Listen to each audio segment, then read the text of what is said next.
there, welcome back. Today we're going to look at the early flawed films of Mike Nichols. Now there's Nichols in the 60s and 70s had a big run of films. He did 6 films. 3 of them were highly acclaimed, won lots of awards, which were Who's Afraid of Virginia Woolf, The Graduate, and Carnal Knowledge. Those 3, they had some controversies around them, but they were successful. They won Oscars, they won a lot of money. They were like, oh, this guy can do no wrong. But he did 3 other films before he took a break for like a good 8 years that did not do well, and they were pretty much career-wrecking messes.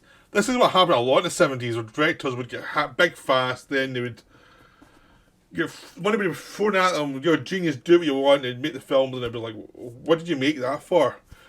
We expected something amazing here. So Nichols fell into that trap pretty quick. And then when he came back later, he made much more modest films. He did not spend a fortune on films. Except for 1 or 2 of them, most of the time his films were modestly budgeted compared to what was being made at the time. And they tended to do pretty well. There was a few bombs, like Regarding Henry, and what Planet You From. These were 2 notorious bombs.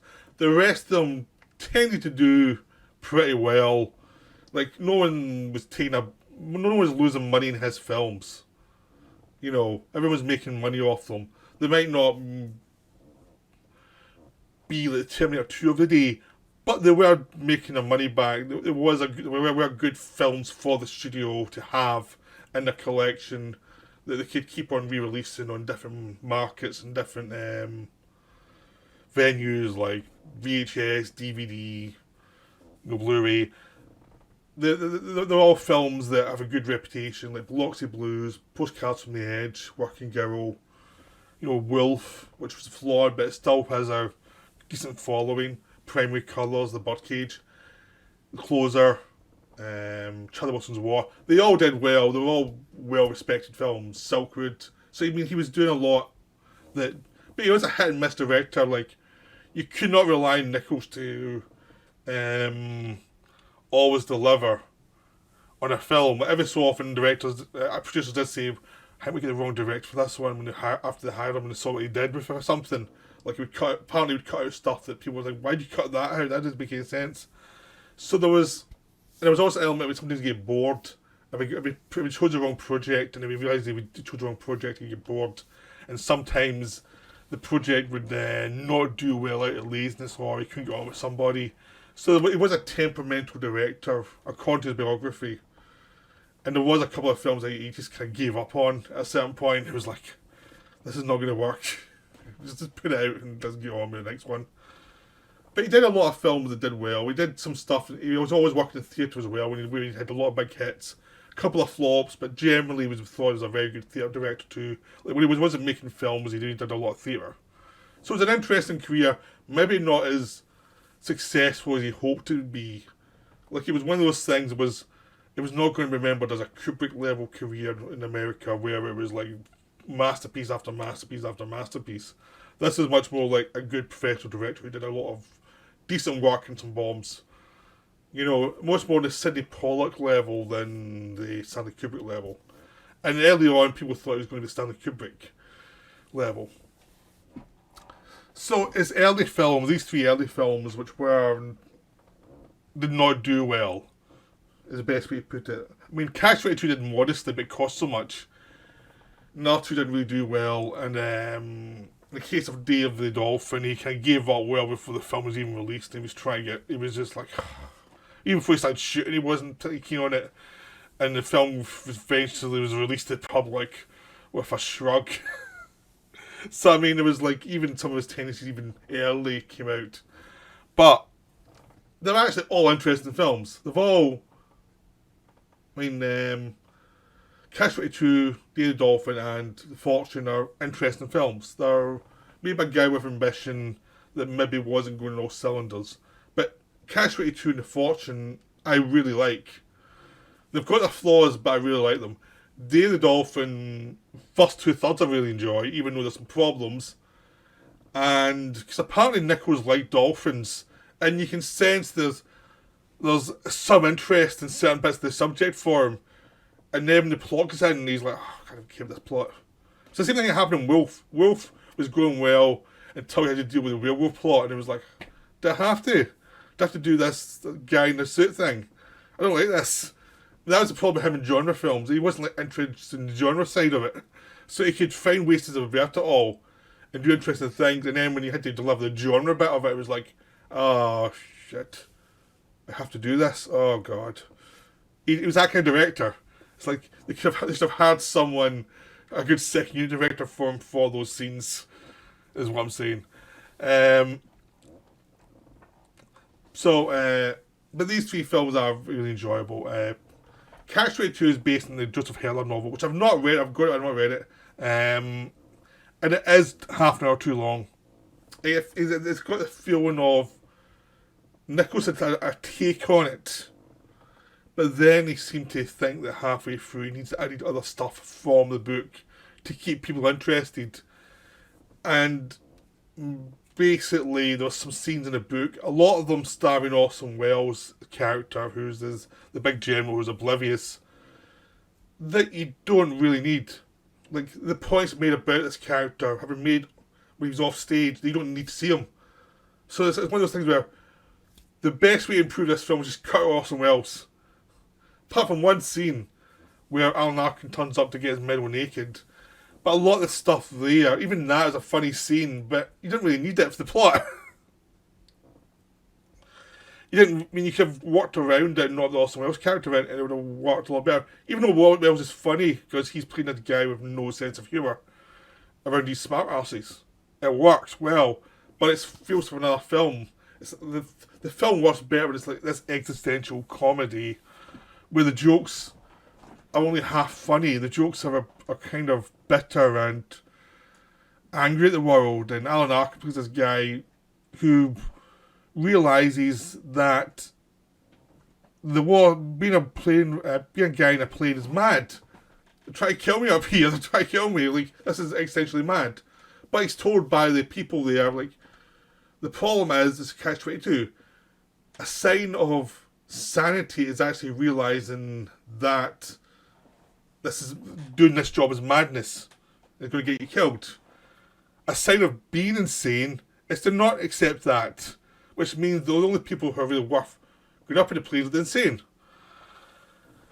So by actually realising that this is insane, he actually has proved his sanity. And it's not just the catch-22 is just not just that. It's about how that goes through life in different ways. It's like there's so many ways where the life twists itself around that being sane is actually not an advantage to you. Like all these fools who have got their ideals and have got their pretensions and weird ideas about how the world works and have got their ambitions, they're much happier than the person who's actually sane. You know, and the mechanism just runs on and runs on. So you've got that element of the film that really works, that sense of bureaucracy, killing people, and people abusing bureaucracy for their own ends, and being pretty happy about it. John Voight plays Milo in one of his best performances. He's this guy who's a total capitalist. It was almost an omen of thing to come for John Voight in his personal life, where he became a right-wing guy, you know, in the 80s, early 90s. He was a lefty playing a right-wing guy here, for a lot of zeal and a lot of... You know, Martin Sheen, Art Garfunkel, all the other people playing the pilots. Charles Grodin is this guy who's a bit too windy, he's a bit too tight in his views that you know something bad's going to happen with him. It's just that sense of all these guys going mad and slowly dying. It's kind of like a less good version of How I Won the War by Richard Lester. Richard Lester was a very good director, did How I Won the War, which is pretty much what this film wanted to be. But because that was about British insanity, it worked better because British insanity is much more clearly defined than American insanity. American insanity, they're adapting a book, but they get tied into trying to adapt the book too closely. And if they'd taken away a couple of more bits from the book, they could have got closer to what they seemed to be trying to get at, was just this thing of existential insanity. and how people delude themselves into a variety of opinions, and then they're wondering, is it worthwhile? Is anything worthwhile? So one of the best scenes is where he has to be a dying son for this family. Have travelled all the way over to see their son before he died, and the son died before they got there, so he has to act as if he's their son, and everyone's accepting it, even though everyone knows he's not their son. Things like that are much more interesting than the Orson Welles stuff. Orson Welles stuff is just very broad comedy. That stuff's much more like creepy and weird, and there's a thing about one of the guys played by Art Garfunkel who's in love with this Italian prostitute. But he doesn't want to sleep with her and lots of time, and he's weird kinks about it, and it's all about weird stuff about marriage as well, and all that stuff's wonderful. But when you get to the broadest side, the best stuff of the broad side is really Martin Balsam as the guy who keeps on raising the number of flights you have to take before you can get some R&R. And because he's no nonsense, his insanity comes off the side a lot more. And he's got Buck Henry, who wrote the film, as his sidekick. And it works better because Martin Balsam plays a character who's not aware of how insane he is. He plays it straight and it works better when it's just a source of insanity. And he deals with Milo and his crazy antics to capitalise the war by selling the parachutes for money and trade stuff so they've all got money and become rich during the war. And there's just this idea of there's a war going on, but it doesn't mean they're not going to work with the Germans for certain profit. And it's this profit machine that's going to keep on going. And it means wherever they are. And they keep on pointing this out, the Italians point this out. Well, here where the Germans occupied us, now you're going to occupy us, then in a few years you'll be gone, and then eventually we'll be free. And it is a case of the Germans occupy them, and then when the Americans come over, they occupy them in a different way, and have their own capitalistic way of exploiting them. You know, in this sense of there's always exploitation of whoever's being, occupied. And there's a sense of the people doing the occupation guiltily, they don't want to acknowledge it, but they guiltily know that they're doing something wrong. And it's just this existential guilt that floats through the film that's really wonderful. It's just that the film itself is a bit bloated around certain scenes that are too obviously from the book, that it's like, you don't need this. You do not need this. It's almost like we need these big names from the book and these big scenes of people disappointed. It's like, that's what's killing the adaptation. But it's still a really enjoyable film. I just love the kind of tone of it. It's just this sense of dislocation that's very 60s and very much this sense of you can't really connect with wherever you are. And Arkin's wonderful as Yazarian, the guy who's just trying to survive. And it's just that a lot of the motivations are just getting more and more insane as it goes on. And it gets more and more out of control, and he becomes more and more sane. Even though he's trying to prove himself insane, his sanity is the thing that's driving him mad. So, yeah, Catch-22 is definitely worth seeing. It's an interesting film, but it is flawed. It's one of those films that too much money. They could have cut out some certain things and it would have been better off. Day the Dolphin is the most flawed of the three. Day the Dolphin is about George C. Scott, who worked a lot with Mike Nichols on the stage. They had a fractious relationship. George C. Scott was drinking a lot at the time, and he was not easy to go on with. And eventually they fell out during a stage production later, after this film. George C. Scott was paid a lot of money for this film, and then Nichols said, if you do the film, do the play with me. They wanted to do a Chekhov play. So they did both, and that during the Chekhov play after the film, they fell out, and they never worked again together. But so they had a difficult relationship, but the things they did were well received, apart from this film. This was George C. Scott, but he was doing a lot of interesting work though. I mean, he was doing stuff like New Centurions, he'd won the Oscar for Patton, he'd done Petulia, he'd been doing a lot of interesting films. He was going to do hardcore. So he was still a movie star, and because he was George C. Scott and he was interesting, he would do interesting stuff. So he adds a lot of gravity to the film, so even though much of a pain in the backside he was, apparently, for the people making it, and he was doing on drunk benders sometimes, he gave a gravity to the film, and the way he dealt with the Dolphins really worked because he really was a sensitive actor on screen, and he could really deliver lots of wonderful stuff. And according to Nichols, it was both Scott and him who were both the most annoying people for everybody to say it because he was a bit worried about his own behaviour, Nichols, during the filming because he was so impatient with everything at the time. And he said to the DPs, like, I have to try and find ways to make up to people because I've been acting with those. The DP said, it's too late. There's nothing you can do now. You're really going too far. Just get through the film. So Nichols was dealing with that. He was finding it very difficult to make this film. But when you see the film, it's almost like a film that's a children's film. It's not trying to be cynical like a lot of the earlier Nichols films. It is a different tone to it that would actually go through some of his 80s films would be less cynical. This is probably his first attempt at it. But he was doing a plot that didn't really work for it. But he seemed to really enjoy doing the Dolphin stuff. And the Dolphin stuff really works. It's just when it gets into conspiracy theory. With Paul Sorvino's the CIA guy, and then it turns out the backers of this place want to use these dolphins for political assassination, which just becomes insane. It's like, what? It's literally the stupidest thing ever. And it's like, and you can tell everybody in the film was like, I don't know how we get through this. I don't know. I mean, Norman Polanski was going to make the film before Sharon Tate died, and he backed out after that. And it was one of those ones is like they should have just have said, like, this material doesn't work for this part of the plot. We need to find something different. They needed something supposedly exciting. But the thing that's supposedly exciting is the dumbest part of the film, and it sinks the film. The stuff with Scott and the Dolphins, that's fine. I mean, it's not for everybody, but if you're in a good mood, you can enjoy a lot of that stuff. Him talking to dolphins, try to get them to communicate. It's a bit fantastical, but science fiction can be fantastical and do what if, and it's fine. The first half of this film is fine. It's not the most amazing film you ever see, but if you've got a kid, it's fine. It's just when you go into this conspiracy plot, and you can tell that nobody gave a crap about it. You can just tell they were like, what are we doing here? I mean, really on what is a TV movie for the last half of the film. And that's what stinks the film.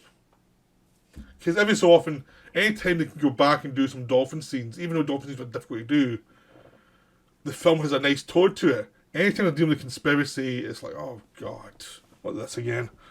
So that's that film. It's like, it's still enjoyable to watch, but it is too long. I mean, the big thing about Mike Nichols in this period, his films were too long. It was like no one sat down and said, like, please cut out 20 minutes of this. Individually it's fine, but it's almost like he wasn't going in and actually doing the last pass to tighten everything up a little bit. It was like almost like, oh, that's perfect, fine. And something that wasn't, it could have done with some more work. Finally, we get to The Fortune, which I think is my favourite of the three. It's the most messiest of the three, because it doesn't have a clue where it's going for half the time. But it's funny, because Jack Nicholson is doing a sound film performance, and he's just nuts in this film. You know, you've also Warren Beatty as the other guy. Warren Beatty's not as good. Warren Beatty was never as good as Nicholson. Beatty controlled himself a lot by being a director or being a producer to protect himself, I think, a lot of the time. Because when he was in this film, it was so obvious that Nicholson was walking off of the film. And if they'd got someone other than Beatty in there who could play off Nicholson, the film would have worked. But Beatty doesn't quite work. He's playing the womanizer. And they're both getting this woman over state lines by saying she's married to one of them. But it's an illegal law. Like, you can't transport women from one state to the other. Otherwise, I've thought of as sex traffickers at the time. And in the 30s, that's what the whole story was about. And the woman they've got, Stoker Channing plays her, she's like she comes from a rich family, and they're trying to dupe her, and she's trying to dupe them in some way emotionally, and it's all these manipulations. Because it's so messy, it kind of works. It's about emotionally needy people manipulating each other, and everyone thinks they're smarter than they are. And it's set in the 30s, and there's always these interesting, weird dynamics going on between them, and all these weird scenes. But the problem with film really is that Nicholson's on form, Tucker Channing's just started, and she's good. She's really good. But the problem is they're dealing with Warren Beatty, and who Beatty is stiff in this film. He doesn't rise up to what the other actors are doing. He's pulling them down to his level during his scenes. You need... Well, actually, you needed Robert Redford for this film. You need someone who could do the good-looking thing, but was a bit more casual. Who could be funny and relaxed, and could have played off Nicholson interestingly. Beatty doesn't do that. Beatty can't be relaxed. And that's interesting in a way because how neurotic he is by trying to be unneurotic. But it really needed Robert Redford. That's what it needed for this film to work. Because then the messy side of it wouldn't have been as important. And there are messy stuff, but all the messy stuff's quite interesting. I never minded the fact the film was going off in weird tangents and didn't seem to know where it was going ultimately. But it was interesting always, because the characters were interesting. But it was always the problem as we had one actor who felt miscast. And that was kind of the issue. And to make up for Beatty, something Nicholson went a bit too high. But it was always fascinating how wide and strange he would get. And how he took this insanity as a way to actually just go, okay, let's try something different. Let's go do this. But there was talk in our Warren Beatty biography that Beatty did not like Nichols, and Nichols did not like Beatty. They've denied it, but you get a sense of two people who were not on the same page. One person was making this looser, weirder film that might not be perfect, but was interestingly odd. And someone, Beatty, was seemed to want to make a much more streamlined film, and it could never be that. And apparently, the film came out, did not do well, was viewed as a disaster, and then years later, Nichols watched it again for retrospective because he expected to hate it, and he watched it, he quite liked it, and it was like, yeah, because it's a fun film. It's just got a miscast lead, but everyone else is doing good stuff on it apart from Beatty. Beatty's the problem. And it is kind of says Nichols coming back from Day of the Dolphin. It's not perfect, but there's a lot more life in this one than there was in Day of the Dolphin. There was a lot more, even when it's going wrong, you get a sense of a director kind of enjoying himself. Even though the film's messy, it's still a likeable film because it is, you do get a sense of a director who is happy to be on the set. Or if he wasn't, he was interested in seeing what they were doing on the set. Even though I heard the script didn't have an ending and there was always these issues, it still felt like a fascinating, weird experiment that was worth taking. So that was kind of my favourite. But The Fortune and Catch-22 are both films I would happily watch. I'm pretty good for watching those two. You know, probably over some of Nichols' more accomplished films, the ones that give better reviews. I like those two films. The flaws are part of the charm. Day of the Dolphin's much more harder set, mainly because the second half is just, you can just tell the director almost crying at reading the script and going, what have I done? How am I going to shoot this garbage? You just have a feeling of someone depressed in the second half of that film, wondering what the hell he got himself into. It's just that kind of feeling to that film. But the other two are very enjoyable. They are flawed, but the flaws, they're kind of flawed, they're kind of the flawed films are worth seeing, because they're the kind of flawed films a good director would make, rather than a flawed film that a hack would make. You know, they're eccentric, but if you're in the right mood, you're going to see the charms of them. So, I hope you enjoyed this video. I'll be back with some more, but that's me for now. Right, bye.